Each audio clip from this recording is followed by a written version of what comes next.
আসসালামু আলাইকুম। আজকে আমি শেয়ার করব বগুড়ার আলু দিয়ে ডিম রান্না। তো এখানে প্রথমে আমাদের আলুগুলোকে সিদ্ধ করে নিতে হবে এবং চটকে নিতে হবে। তো তাই করে নেওয়া হলো। এবারে ডিমটা ভাজার জন্য প্রস্তুত করতে হবে। তো প্রথমে কিছু পেঁয়াজ কুচি, লবণ এবং হলুদের গুঁড়া দিয়ে পরিমাণ মতো ডিম দিয়ে দিতে হবে। আপনারা আপনাদের পরিবারের সংখ্যা অনুযায়ী ডিম দিয়ে দিবেন। আমরা এখানে 3টা ডিম দিয়েছি।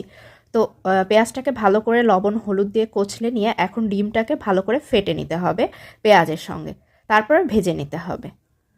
তো এখানে ডিমটাকে ভালো করে ফেটে নিয়ে একটি কড়াইতে পরিমাণ মতো তেল দিয়ে অল্প অল্প করে ডিমটাকে ভাগে ভাগে ভেজে নিতে হবে।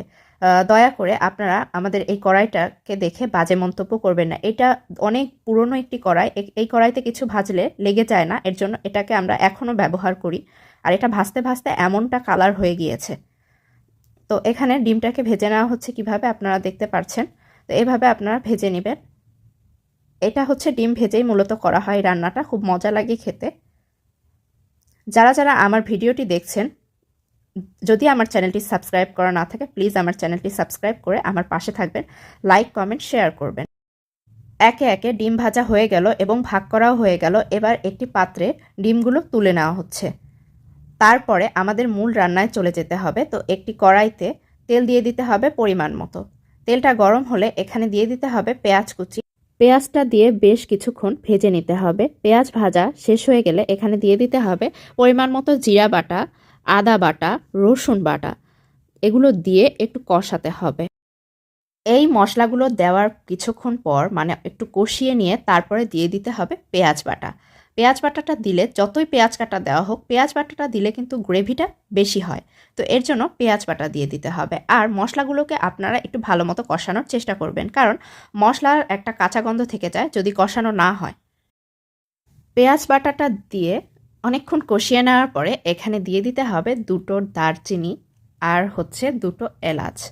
আপনারা আপনাদের পরিমাণ মতো দিয়ে দিবেন, মানে যতটুকু ডিম রান্না করবেন সেই পরিমাণ মতো। তবে বেশি একটা দেওয়ার দরকার নেই, অল্প দিলেই হবে। তো এই বাটা মশলাগুলোকে ভালো মতো কষিয়ে নিয়ে এখানে তারপরে আমাদের দিয়ে দিতে হবে গুঁড়া মশলা।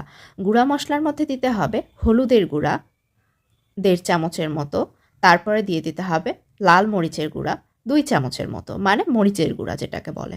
তারপরে এগুলোকে দিয়ে একটু খুন্তি দিয়ে নেড়ে চেড়ে তারপরে হচ্ছে দিয়ে দিতে হবে পরিমাণ মতো লবণ আর হচ্ছে কাঁচামরিচ ফালি, আর সামান্য একটু পানি দিয়ে মশলাটাকে কষিয়ে নিতে হবে যাতে মশলাটা পুড়ে না যায়। মশলাটা কষানো হয়ে গেলে এবং মশলা থেকে তেল ছেড়ে দিলে তারপরে এখানে দিয়ে দিতে হবে টমেটো কাটা। আমরা এখানে কিউব করে টমেটোটা কেটে নিয়েছি, আপনারা দেখতে পারবেন ভিডিওতে যে কিভাবে টমেটোটা কেটে নেওয়া হয়েছে। তো ওভাবে টমেটো কেটে নিয়ে আপনারা আপনাদের পছন্দ মতো টমেটো কাটতে পারেন, সমস্যা নেই।